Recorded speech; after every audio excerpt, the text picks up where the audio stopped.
munaasabadan lagu shaacinay ururka shacabka Soomaaliland ee SPP oo ka qabsoontay magaalada Hargeysa waxa ka soo qayb galay siyaasiyiin aqoon-yahano dhalinyaro madax dhaqameed iyo taageerayaasha urur siyaasadeedka shacabka Soomaaliland siyaasi Mustafa Cabdi Ciise Shiine xildhibaan hore Siciid Cilmi Rooble xildhibaan Cabdiqaadir Indhaindho iyo mas'uuliyiin kale oo madashaasi ka hadlay ayaa ku dheeraaday ujeedooyinka iyo mabaadi'da siyaasadeed ee ururka shacabka Soomaaliland kaga duwan yahay xisbiyada siyaasadeed ee hadda jira. ururkan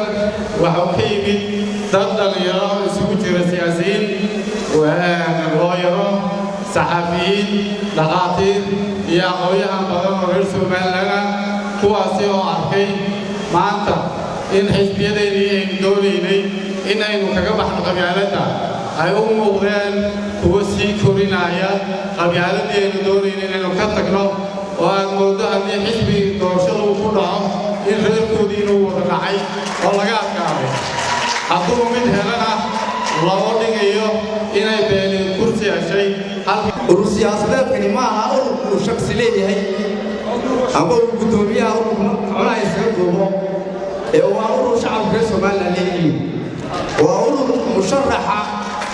iyo guddoomiyaha xisbigu ay kala duwan yihiin structure ahaan oo xisbiga waxa ka mas'uula oo masiirkiisa iyo cid uu sharaxaya iyo cid uu gaadhayo waxa ka go'aan gaaraya golaha dhexe xisbiga guddoomiyuhu ma aha murashax xisbiga ururkan taladiisu waxay ka soo bilaabaysaa heer tuulo heer gobol heer degmo ilaa heer qaran ma aha urur taladiisa laga yeedhiyo xagga sare ama golaha dhexe Hargeysa degani uu yeedhiyo ma aha waxaan idin sheegayaa adduunyadu way noo soo jeedaa maanta laakiin guux baa socda guuxa socda waa guux qabyaaladaysan ma aha guux cusubiyeysan ilaahay ay naga qabto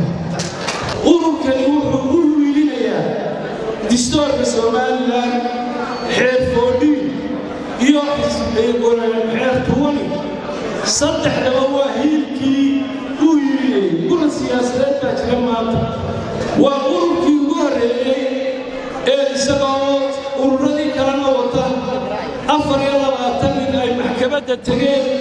ee ujeedada in ururada furayiin caddeeya siyaasiyiinta Cali Maxamed Yuusuf Cali Guri Ismaaciil Hurre Buuba guddoomiyaha urur siyaasadeedka Ugbaal Cismaan ku jare madax dhaqameed iyo aqoon-yahan kale ayaa iyaguna dhankooda hadal ka soo jeediyay madashaasi laga dhawaaqay urur siyaasadeedka SPP munaasabad ka duwan munaasabadaha bariyaha ugu dambeysay ee isugu yimid Soomaaliland waxay u baahnay urur ka duwan ururo badan oo ama hore inoo soo maray ama dhawaan lagu wada dhawaaqi doono oo ka dhasho xisbi ka duwan xisbiyadii aynu soo wadnay 22 sannadood muddada ahayd ee kootada ahaa oo maanta urur Soomaaliland oo dhan haddii bay ka wada tarjuma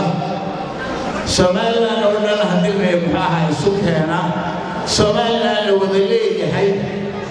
oo maanta aynu ogsoonahay Soomaaliland siday tahay haddii maanta cid lagu qabsatay ay timaado ay timidba oo saleebaa yimid saleebaanoo waan ku hanaynaynaa guddoomiyaha ku meel gaarka ah ee urur siyaasadeedka shacabka Soomaaliland Salebaan Ciise Axmed Xagle Toosiye oo halkaasi ka hadlay ayaa sheegay in urur siyaasadeedkani uu u taagan yahay midnimada iyo wadajirka Soomaaliland isla markaana uu meesha ka saarayo kala qoqobka iyo in cid gaar ah ama shakhsi uu ku suntanaado xisbi siyaasadeed ururkani waa urur ku yimid daraasadda uu garyaqaanku sheegayay ka timid doonista bulshada waa urur ku salaysan wada lahaanshaha la wada leeyahay ururkan waxaa la doonayaa inay ka soo baxdo midnimo buuxda oo dal iyo dadba ah midnimadaa buuxda ee dal iyo dadba ah waxaa ka soo bixi doona aqoonsi degdeg ah oo la aqoonsado Jamhuuriyadda Soomaaliland